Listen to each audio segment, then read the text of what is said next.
And thanks so much for joining us for this webinar today. If we haven't met before, I'm Anastasia, and I do a lot of the training and onboarding, helping you guys get going with PriceBook. I've got my colleague PJ here with me. He's our PriceBook operations manager. And then, of course, we have the man of the hour, Coach Chris, to talk to us about the sales process webinar. So I'll let you kind of get us started there, PJ. You bet. Good morning.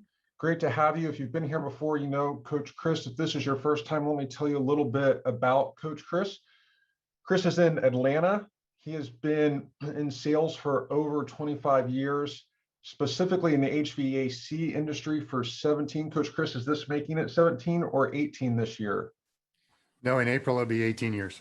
April will be 18 years. So a lot of sales experience, a lot of specifically HVAC sales experience, and that is what we're going to talk about today is sales process. And what's the difference between just a sales process for selling any kind of widget you have, and what's a sales process specifically geared towards the HVAC industry? So as we get going, if you have any questions, you can use either the chat function or there's a question and answer function at the bottom as well. Anastasia and I will be monitoring those. We will stop Coach Chris if there's a pertinent immediate question that we need to jump into. Please know that at the end, there is a time for question and answers. We'll turn our cameras back on. Coach Chris will take questions if you have those. We are recording this webinar, and Anastasia will send that out later this week for people to be able to download and watch again at their convenience. So we're excited to have you, and with not to take any more time away from him, we'll go ahead and turn it over to Coach Chris. All right. Well, let's go ahead and shut down all the cameras and everything here, and we'll get started. All right. Well, welcome to the sales process webinar. This morning, we're going to talk about obviously what that means and what that looks like. So let's get into it. What's the agenda? So we're going to talk about what is a sales process, how can having a sales process help, common sales process mistakes, and then really, how do you get started? And then we'll have time for some questions and answers after that as well. So let's do a quick poll. Do you have a process? And it's a simple yes or no. And of course, there's always sales process. We don't need no stinking sales process, right? Little known fact here for those of you who want to check this out on me. That line, we don't need no stinking badges, is not originally from the Blazing Saddles. It's actually from a movie, and of course it's going to escape me now, but it was from a movie back in the 40s. Originally is where that one came from. So if you would go ahead and put your answers in there real quick. And so real quickly, what is a sales process?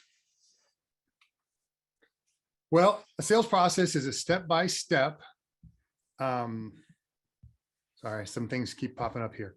All right, it's a step-by-step guide to help us create a consistent result, proven and repeatable steps, yet flexible enough to allow for updates, changes in your marketplace and or your business. A great sales process can help your team become wildly successful because it gives you a roadmap and it gives them a roadmap. You're also removing any doubt and replacing it with certainty. That builds confidence in you and your team. Without a process, they're left up to their own devices, which means basically you can find some wins, but it's probably not going to be consistent. So what is a sales process? Or what's a basic sales process? Well, first you find a client, and then you discover the needs, right? You sit down, have a meeting with them, and you figure out what's going on, what they need and want. Then you provide a solution. You should have a solution. And with that solution, you then should be able to close the sale. And from that, you then complete the sale. You do the installation, you do the follow-up as well to make sure that they were happy and ask for referrals. This is part of the sales process, right? This is a basic sales process. Now, here's the key. You must use it, right? If you don't use the sales process, you're going to get into bigger problems, but we'll talk about that in a second. But here's what a basic sales process looks like from, if you will, the 10,000 foot view, right? So you've got to find the client, discover the client needs, provide a solution, close the sale, complete the sale, and follow up. This is what it looks like on paper. And this is what you need to do is you need to write down, or you want to write down what your sales process is so that you can hand this to anybody when they walk into your business, right? When they come to work for you, this is what you hand them and say, here's how we sell. We do this. So PJ, we're not going to do the poll. Let's not even show this poll because I don't think it's worth asking the question, does anybody want an increase in revenue, right? 18% increase in revenue. I think we already know the answer to this. This is pretty obvious. So we'll forego this poll at this particular time. But what would you do if you could guarantee an increase in sales by 18%? Would you stop all your salespeople and start training them on what's new, this new way of doing things? Or would you be content with letting 18% go through their fingers? Well, the Harvard Business Review found that you would see at least an 18% increase if you have a sales process and you're following it. Not only that, but adding sales process can be a real challenge if you've never had one. And your sales team is like living in the Wild West, right? We all love the cowboy or the cowgirl who goes out there and he or she sells like crazy and they do a wonderful thing. But what happens when they hit a slump? What happens when they have an off week, off day, off month? And it happens. A solid, proven, and repeatable process can provide a consistent stream of wins for your salespeople and for your company. The Brooks Group said it best here. A solid and repeatable sales process can help technical sales reps powerfully harness the knowledge they possess. Think about this. Most of your HVAC companies have some sort of a selling tech. And you may have a selling tech, or that may be all you have is selling techs. Wouldn't it make sense to use the thing that they strive and do very well with? Technicians want, desire order and some sort of a system to help them, right? They think in a process type of way. Some of you even out there, Joey, you've probably experienced this. You're a process-driven person, right? You think in a process type of way. Well, why not give these people that are out there selling for you a process, the very thing that makes them shine and makes them most successful? When they're doing something that they find challenging, like sales, you've got to remove the obstacles. And this is a way to remove those obstacles for them. Speak in their language and help them to speak their language in a way that's most comfortable for them. This is how you can work with the strengths of the people that you have and not work against them. So did you know, are your salespeople using the process that you have in place, or are they winging it? With this study, it shows 68% of all salespeople do not follow a process. And it also shows that the success of those that are using one. So how confident are you that your team is using one? This is a chance for you to show the benefits of using a process. They can be more effective when they use a process. If you're not using one, the question is your competition beating you most of the time? Because they may have a process. And when you have a process, it rarely becomes about the price.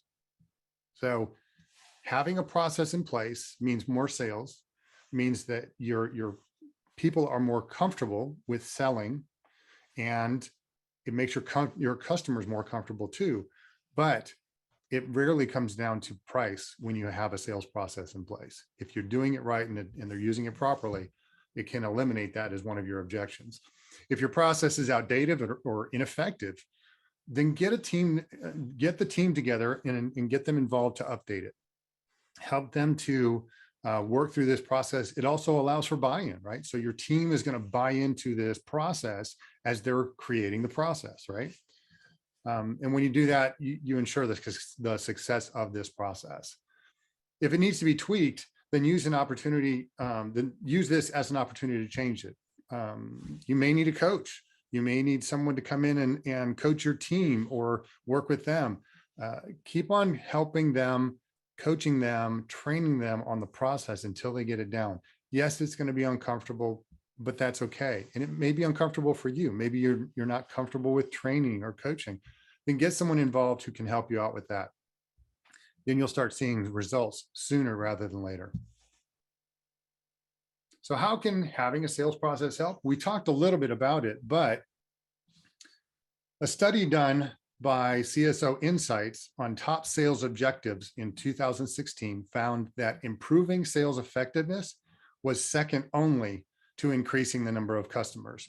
That's what they wanted, right? That's what they needed from a company standpoint. Another study done in 2019 by Miller Hyman Group found that salespeople were more effective with a process. Why? Because it gives you a clear path to success. When you have a proven and repeatable process, it creates success, and it will continue as you continue to use it. It also unifies the team, and it creates accountability, not only within the team, but also with management, right? So you're creating this accountability within each other, because if PJ and I are on the same sales team and Anastasia is our boss, Anastasia can say, hey, where's everything at? And quickly, PJ and I may be competitive enough that we're going to ask each other back and forth, hey, did you do this? Did you do that? Did you do step 6? Because I had a really hard time doing step 6 or step 7. And so it also creates that accountability that unifies the team, right? It's not a gotcha. It's not a pitting one against the other. It should be used as a tool to help the team to grow. If everyone's using the same process, everybody on the team is going to want to hold the others accountable and use that as they use the, excuse me, as they use the process. Another way that having this process is going to help you, sales process is going to help, is because it's easily measurable and trackable. You're going to know what is successful and not successful, and your people are going to know it as well. It also is going to speed up the onboarding process. So say you need to hire another technician or a selling tech or a salesperson. Here's your opportunity to, when they walk in the door, here's how we do things as a company. And you can give them the sales process. Like I said earlier about that sheet of paper, you can have it written down and say, here's our process. I need you to learn this process because it's important in how we do business, right? And remember, this is a proven and repeatable process. So think about this, plug and play, right? You want something that you can quickly adapt a new person to. Another thing is it can improve communication with leadership. And again, when there's questions about where things are at, where's this at in the process? Where's this customer at in the process? Where's the deal at in this process? When you have all these things down and you have a process in place, it becomes very evident where things are, and there's very little room for questioning. So what does an HVAC process look like? This is one that I put together, and it's not very clear and it's not meant for you to read, but I want you to see the steps that are involved. There's a number of steps, and these aren't all of them. This is a generic template that I use when I work with companies and with my clients. So what you see is the arrows that point in the direction that things go, right? And how things kind of flow. And then you get to a point where there's questions, yes or no. Do they go yes or no? Do I close it? Yes or no? Do I follow up? Do I schedule the job? Do I need to do other things? Again, this is all part of the process and things that need to be taken into consideration when you're putting together a process. Your process should include things like the introduction, the warm-up, the questions as you're surveying the home, and as well as the equipment. When do you go to the equipment, and what info are you gathering? Again, there's reasons for the steps and the ways that you do it. And it just helps people to be more comfortable in the presentation and what they're doing. Your presentation, a step-by-step presentation, should also be included in this, as well as closing and what happens if they object and what this looks like. And, again, you're giving direction on where to go with this process. If they need to schedule and install or even apply for financing, those steps should be included. One thing that I'm a firm believer in is this thing over here on the side. Some of you may be able to see it, not so much for others, but it's called the cool down period. When you talk to the customer about why did they pick the system that they picked, get them to understand fully why they picked it. It's going to help you, and it removes any kind of buyer's remorse so that they're not calling you and canceling as soon as you leave the neighborhood. So what are some common sales process mistakes that are made? Well, A lot of times sales teams can think that it's too rigid. And they're going to say that. The sales team is going to say, this is too rigid. I can't follow this, because they're uncomfortable with it. And that's the way that they're sharing their emotions or their feelings. And being a guy and being somebody that's been in that position before, I've said these words: it's too rigid. Well, guess what? When I learned how to do the sales process, it wasn't rigid at all, because I put my, what I call seasoning on it. And what that means is I put the way that I talk into the sales process. Now, I'm not originally from the South. I'm from the Midwest. And the way that we talk in the Midwest is a little bit different than it is here in the Southeast, or in the Northeast, or in California, or in Oregon, or in Texas. What I'm getting at is you need to put your flavor, quote unquote, your seasoning on it, and it'll become less rigid as they learn to do it.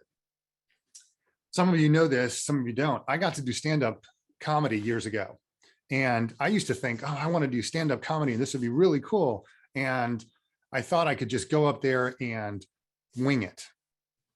If you've ever watched a good comedian, they never wing it. Never, ever, ever do they wing it. They go in with a plan. They have a process that every single time they write a joke, every single time they say something, every pause that they make, everything that they do is calculated and planned out. It's a process. Same thing here. You want to have a process so it becomes comfortable for people to, quote unquote, wing it. And what I mean by that is to go through the sales process, say the things that need to be said, and give the information that needs to be given so that your customers can make the decision that they need to make. Some will say that our customers will not like this. So my question is, who's really saying this? Who's really not going to like it? Again, it comes back to, typically it's the people that are doing the process. It has nothing to do with your customers. In fact, your customers will love a process because they know what's coming next. They know what's on the agenda. They know where things are going. This is a great process or a great way to express to your customers, hey, we know what we're doing. We've done this once or twice before. Here are your options, and lay it out before them.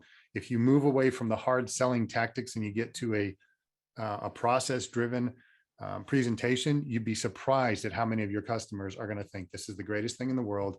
I love doing work with your company. And selling becomes very, very simple. Selling is really about allowing others to purchase from you. It's not about selling anything to anyone.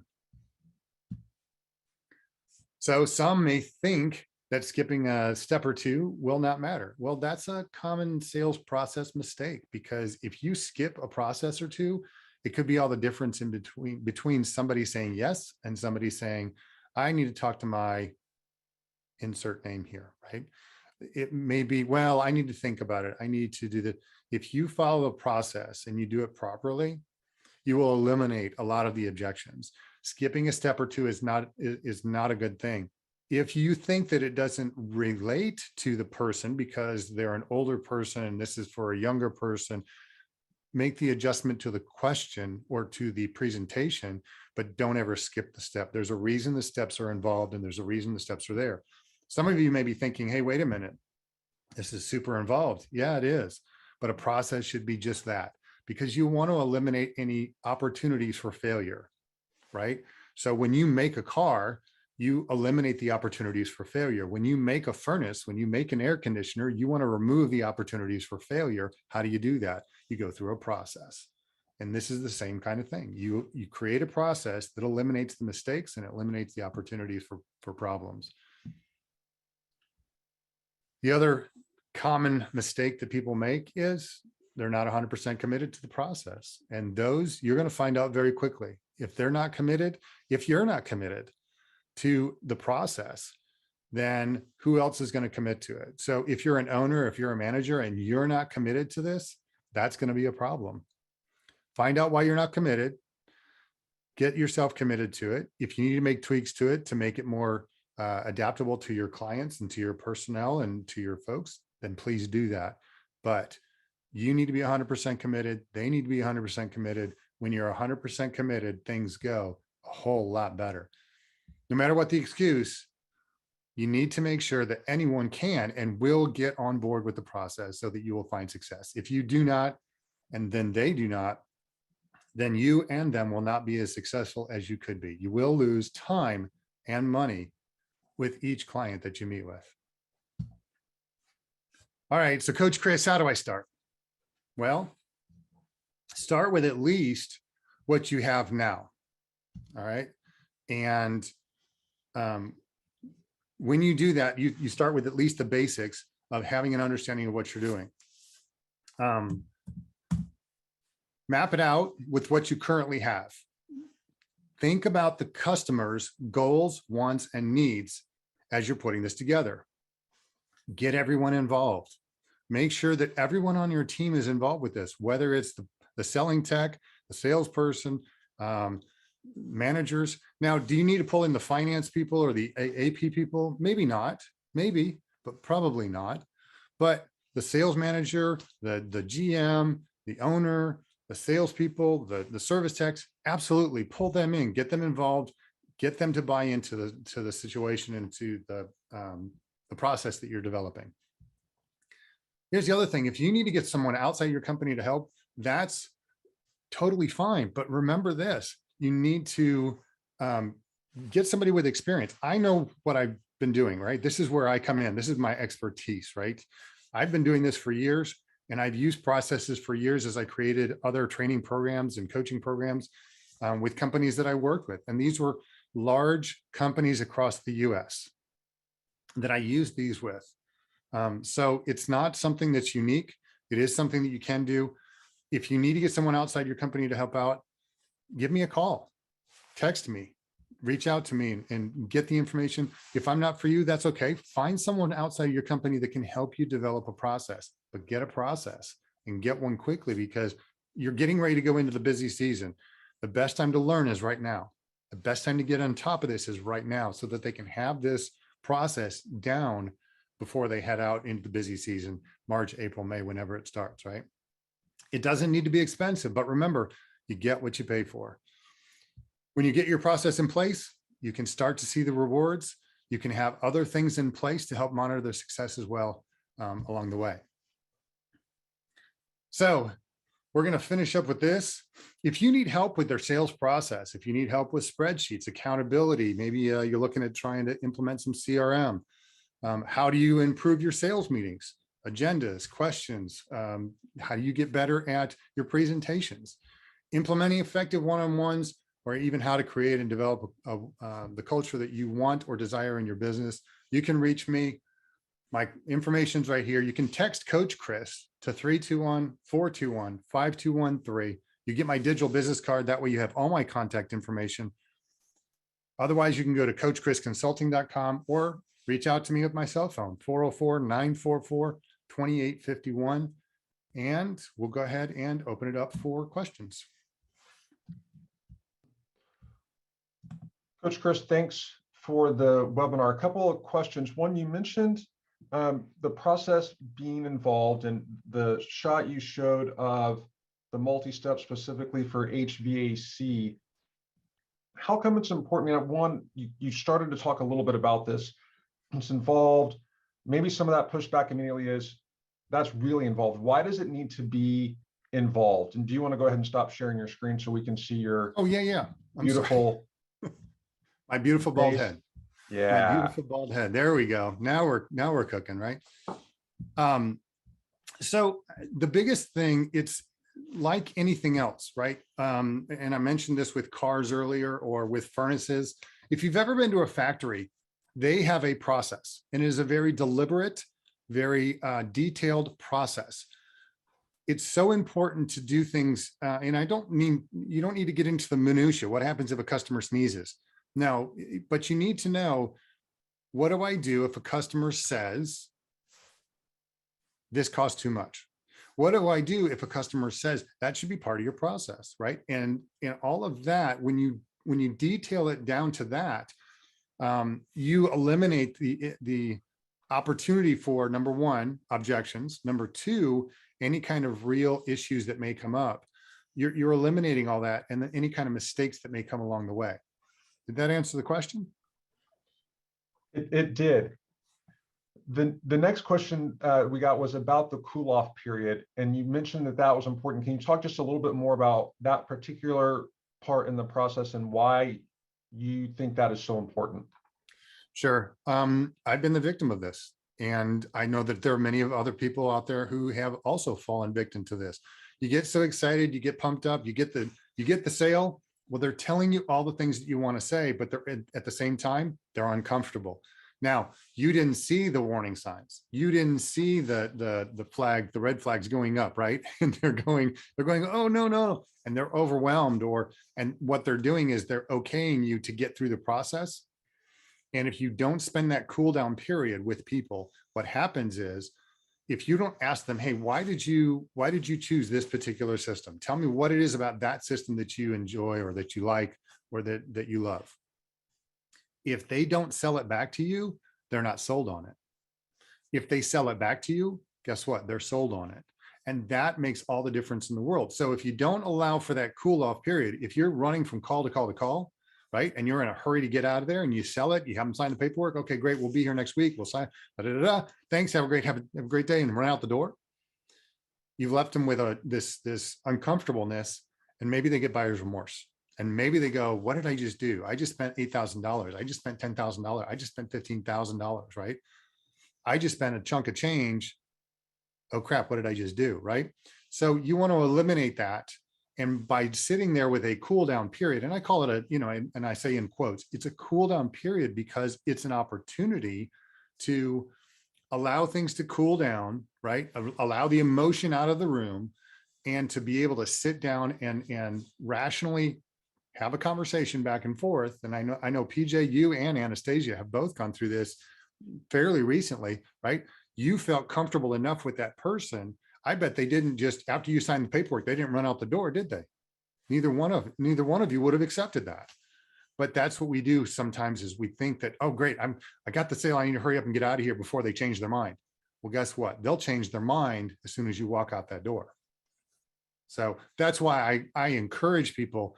It's good to have that good relationship, but make sure that you have that quote unquote cool down period for you to allow time to kind of, let everybody breathe. All right, I made a good decision. It's a solid decision. Here's why I'm buying it. PJ's laughing. Go ahead. I was just laughing at your comment about running out the door, because you don't want to lose the sale, as if you not hearing the word no doesn't mean that someone can't change their mind. So that's your description of that just made me laugh. Yeah.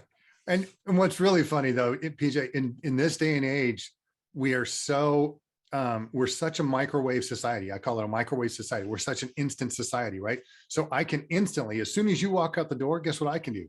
I can cancel it. When you walk out the door, guess what I can do? Put a review out on Google.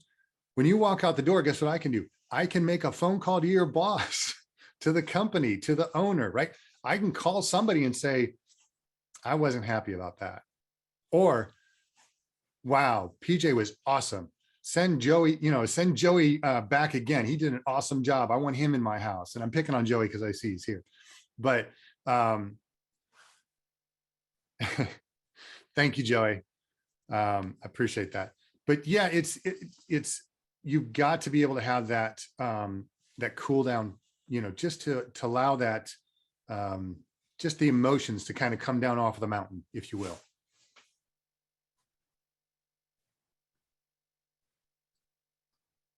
Any other questions, comments? I have a question for you, Coach Chris, and it's a setup. So let's see if you catch it. So I had asked you when we were getting ready for this webinar, as far as when I think of a sales process, like the big part that I think of is like the pitch, or when you're at the kitchen table. That's like the big part of the process that I think of. How do you set up that part? Very carefully. Now, here's the thing.